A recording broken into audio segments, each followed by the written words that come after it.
What if I told you some spirits never left their graves, and tonight they might be watching you? If you love ghost stories, hit subscribe, tap like, and share this video so we can bring you even more terrifying tales.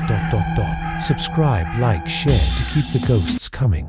There are towns that wear their sins like scars. Salem is one of them. That the wind that blows through Essex Street still carries whispers, not words, but the sound of something remembering. At dawn, the fog arrives thick as milk, rolling in from the sea, curling around rooftops like fingers made of breath. Every morning, the town wakes beneath it, half in this world, half still buried in the ashes of 1692. In the heart of that old sorrow, before the tourist buses and museum lights, before the postcards and costumed guides, there was a single woman whose name has been whispered for 3 centuries. Margaret Willow. She was not wicked, though the world decided she must be. A midwife and herbalist, Margaret lived in the Edgewoods, where the moss grew deep and the air smelled of salt and sap. Her hands were known for healing, her voice for calm. But in the fever of the witch trials, it was enough to be a woman who knew too much. They said she whispered charms over the newborns she delivered. They said her eyes saw things that did not belong to this earth. They said her daughter, Susanna, once spoke to someone who wasn't there. When the accusations began, it spread like wildfire through dry grass. Margaret was arrested in winter, taken from her cottage as snow fell over the black trees. Her daughter screamed as they dragged her mother away. The neighbors watched with the detached curiosity of those who have already chosen their side. They locked her in a cell beneath the meeting house, damp, narrow, lit only by a slit of moonlight, and there, with nothing but straw and her grief, Margaret did the one thing she still could. She sewed. She tore scraps from Susanna's old dress, red and grey cloth faded by years of love. She stuffed them with straw from her bed and tied it shut with strands of her own hair. She used the needle she'd hidden in her sleeve, the same needle she once used to mend the clothes of the townsfolk, who now spat her name. The guards said she spoke to the doll that night. They said she whispered as though soothing a child. "They can hang me, but they will not silence what I am," she murmured. "They can burn my name, but you, little one, you will remember." And as dawn came, a scream echoed through the jail. When the guards rushed in, Margaret Willow was gone. No broken bars, no unlocked doors, only the doll sat on the straw, head slightly tilted, its button eyes catching the thin light of morning. The gallows still waited that day. The crowd still gathered, but Margaret was not among the condemned. The records marked her simply disappeared, presumed taken by the devil. The doll was taken to the Holloway family, who had accused her as evidence of witchcraft. Their youngest daughter, Abigail, was the first to see its smile. Abigail loved it instantly. She named it Suzie. Her father thought the toy might calm her, since she'd been restless after the trials. But within a week, the house began to change. Candles burned low without wind. Shadows stretched longer than they should. Sometimes, late at night, Abigail's laughter echoed down the stairs, a high, melodic sound that made her mother's blood run cold. When asked whom she was playing with, Abigail simply pointed to the corner and said, "Suzie doesn't like being ignored." Her parents tried to take the doll away. The next morning, the milk curdled in the pail. The cat was found dead on the porch, eyes open wide. They locked Suzie in a chest and buried it beneath the apple tree. That night, a storm broke without clouds, thunder with no lightning, rain with no scent. When they woke, the chest lay open at the foot of Abigail's bed. The doll sat beside her, dry, smiling faintly. Months later, the Holloway family left Salem. They told no one why. Their house fell to ruin, then to history, until only the foundation stones remained. But the doll Suzie did not stay buried. Children in town began to speak of her again. A merchant's son found a small rag doll by the riverbank, damp but intact. He brought it home. Within days, he stopped speaking. His drawings turned dark figures hanging from trees. A woman with no face, and a doll with black eyes. By the time his parents noticed, he'd gone missing.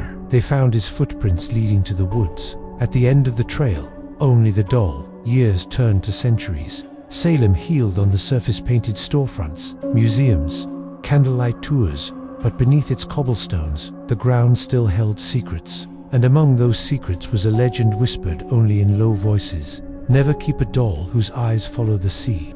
Old fishermen claimed to see it sometimes, drifting in tide pools, dry despite the waves. Others said they found it in their attics after moving into old houses. And always, strange things followed: mirrors fogging in clear air, clocks ticking backwards, dreams of a woman sewing by candlelight, humming a lullaby without words. By 1890, the legend of Suzie had become folklore, half joke, half warning. But in that same year, a man named Professor Edwin Clark, historian and skeptic, arrived in Salem to collect relics of the witch trials. He did not believe in spirits. He believed in stories, and stories, to him, were simply puzzles waiting to be solved. In the ruins of the Holloway property, beneath the roots of a gnarled apple tree, he found a small wooden box. Inside, a doll, faded and nearly falling apart.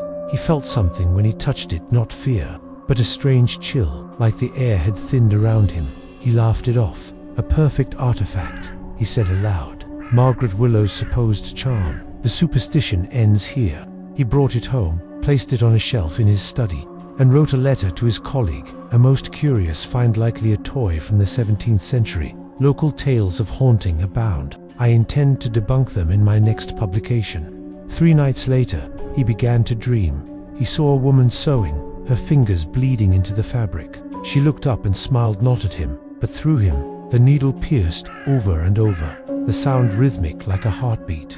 When he woke, the doll sat on his chest. He told himself it had fallen. He returned it to the shelf, but every morning after, its position changed. The journal entries became shorter. Eyes move, music in the walls. Dreams won't stop.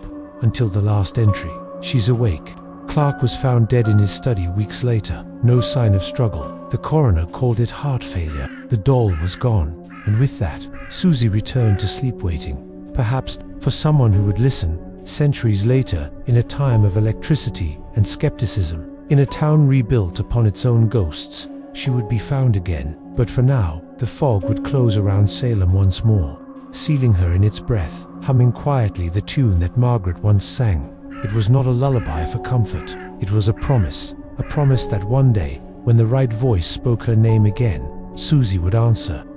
For centuries, the house on Gallows Hill stood silent, its beams rotting, its windows shuttered, its cellars sealed with rusted chains.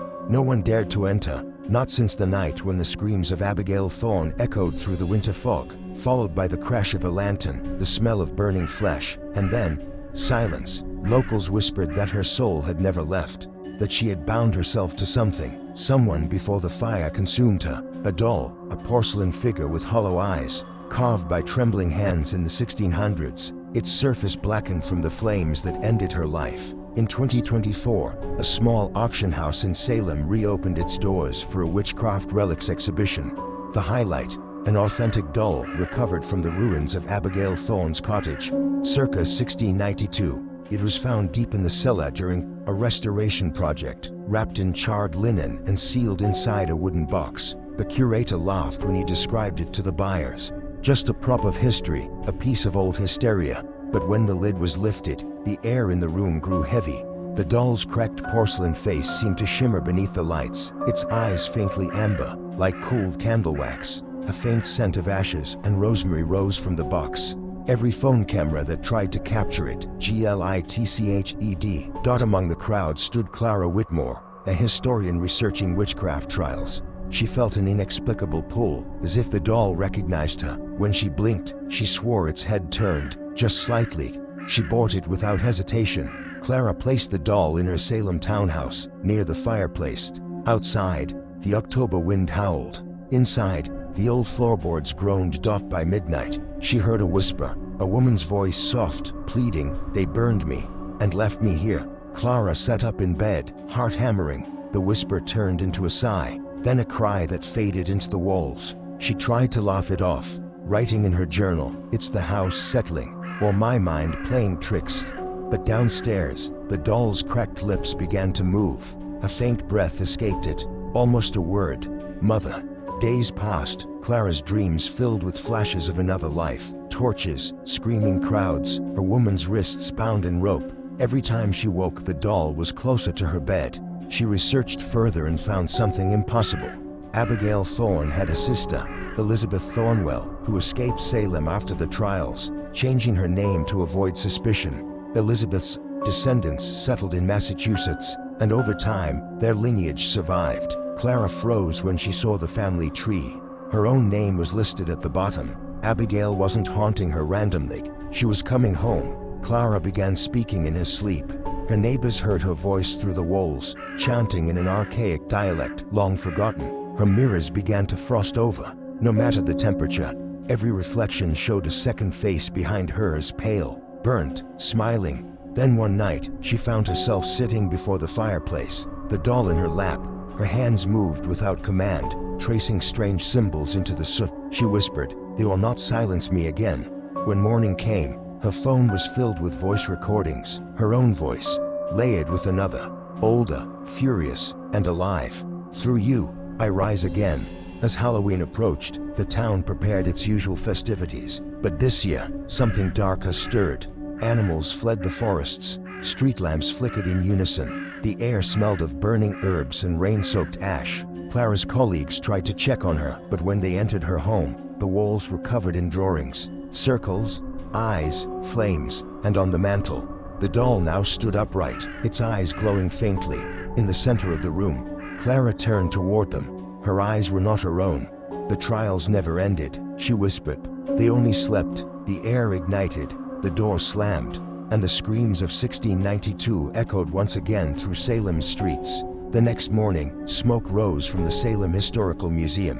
Inside, firefighters found nothing but ashes and one object completely untouched. The doll. Reporters called it an accident, but those who were there swore they heard something beneath the sirens, a child's laughter, echoing from the flames. They sealed the artifact in a containment vault beneath the new museum wing. But sometimes, during tours, visitors claimed to hear tapping slow, deliberate, from behind the glass. Others see faint handprints appear on the inside of the display case. No one stays after closing anymore. They say Salem's curse was never about witchcraft, but vengeance. Abigail Thorne's spirit had been burned, betrayed, erased. And so, she found a vessel strong enough to carry her memory, a bloodline, bound through time. Some nights, locals walking past the museum hear a whisper through the mist. She is waiting. And if you listen closely, when the fog rolls over Gallows Hill, when the air turns cold enough to freeze your breath, you might see a flicker of candlelight, deep in the ruins of the old house. A child-sized shadow, rocking gently, waiting for the next soul to take her home. In 2025, Salem had become a tourist's stage cobblestone charm, ghost tours, shops selling authentic witch dust to thrill-seekers who had no idea how close to truth they played.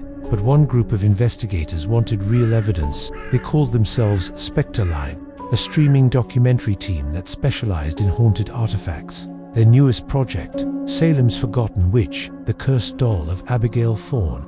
The museum curator tried to warn them, some stories shouldn't be told again. But that only made the team hungrier, for people all young, ambitious, confident in their tech and disbelief. Eli Ward, the director, cynical, charming, skeptical to the bone. Maya Chen, a psychic medium with a past tied to tragedy. Trevor Hale, the cameraman, addicted to adrenaline, chasing his next viral scare. Sam Delacroix, the historian, quiet, haunted, descendant of the Whitmore family. They wanted views. They wanted proof. What they got was neither. The night they arrived, Salem was drenched in fog, thick as wool. The church bells moaned like dying metal. Security let them in at midnight. Their cameras flickered as they entered the basement vault, where the doll was sealed. A display case stood in the dark, its glass opaque with dust. Behind it, a small figure, hands folded, eyes half-lidded. Eli smirked. "Ladies and gentlemen, the infamous Abigail Thorne." He tapped the glass. The lights blinked. A power surge rolled through the entire wing. When they came back on, the doll's head had turned, facing him directly. Trevor laughed. "Bro, did you see that?" But the playback showed nothing. The only sound was a faint tapping. 1, 2, 3 then. Silence. Maya insisted they perform a reading just to sense the energy. She sat before the glass, palms open, whispering an invocation. The room grew colder. Her breath turned visible. "She's here," Maya whispered. "She's watching. She's not alone." Eli rolled his eyes. Classic seance theatrics. Then Maya screamed. Her eyes went white. She began to speak in two voices, her own and another, layered, echoing like wind through stone. "Burned, bound, forgotten. You took her name. You wear her blood." Maya gasped and collapsed. When Sam checked her pulse, the words Abigail Thornwell were scratched into Maya's palm from the inside out. They retreated to their motel. Shaken, Trevor spent the night reviewing footage frame by frame. At 3:12 a.m., he froze in the footage of the seance. For exactly 1 second, the doll was gone. In its place stood a figure of smoke, long hair floating like ash, eyes glowing ember-red dot behind it, barely visible. Was a second figure, a woman's silhouette, bound by ropes, face twisted in anguish. When Trevor enhanced the frame, he realized something horrifying. The second figure looked exactly like Sam. The power cut. His laptop screen went black. From the bathroom, he heard porcelain cracking. When he opened the door, the doll was sitting on the sink.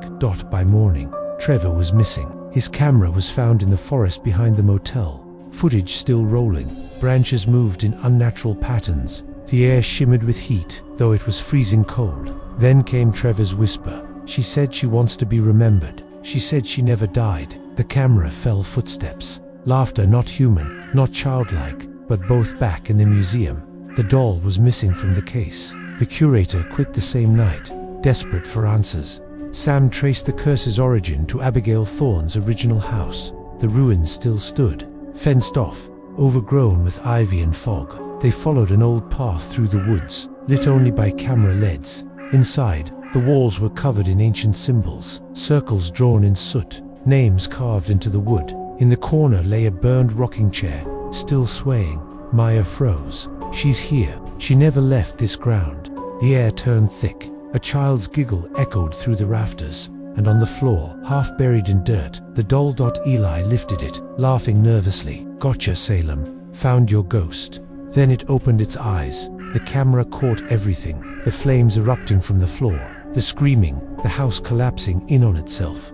By dawn, the ruins were smoke again. Firefighters reported finding 3 sets of remains. Only one survivor, Sam Delacroix. She was found walking barefoot through the ashes, whispering one name over and over, Abigail. When asked what happened, she only smiled. She's awake now. The footage from that night was confiscated by authorities, but a month later, clips began surfacing online, distorted, uploaded from unknown accounts.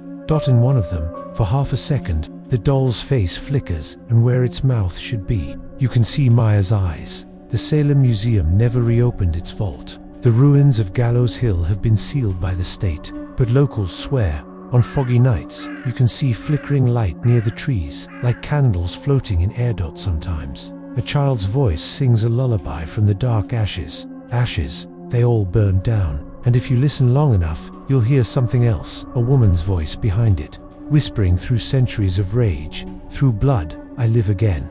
6 months later, a final video surfaced. It showed Sam Delacroix sitting in her apartment, speaking directly to the camera. You think she's a story, you think she's gone, but she's in the blood, in the names, in every girl who was silenced. She lifted the doll onto her lap. Its eyes blinked. Say her name, Sam whispered, and she will answer.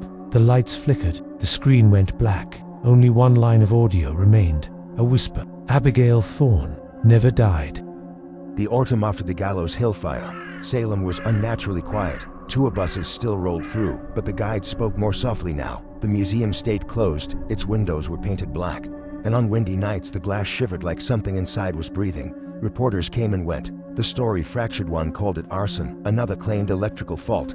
A few whispered about a lost ritual reenactment gone wrong. Only the locals still felt the pulse. In the cafes near Essex Street, they swore that when you stirred your coffee, the surface would twist into the faint outline of a porcelain face. No one spoke Abigail's name aloud anymore. They called her the child in the ash. Then, quietly, the pattern began. Emails sent at 3:17 a.m. from dead accounts. Subject line, remember me. Each one contained the same image, the doll seated in the ruins of the Whitmore house, hands folded, eyes half closed, no source data, no metadata. Every image slightly different, tilt to the head, angle of the moonlight, the faint reflection of someone standing just outside the frame. Sam Delacroix disappeared a week after the first message circulated. Her apartment was found locked from within, curtains drawn. On the table, a single candle burned down to wax tears and a children's hymn written across the wall in soot. When the police replayed her security footage, they saw her talking softly to the empty room. She said, "We're almost free, little one."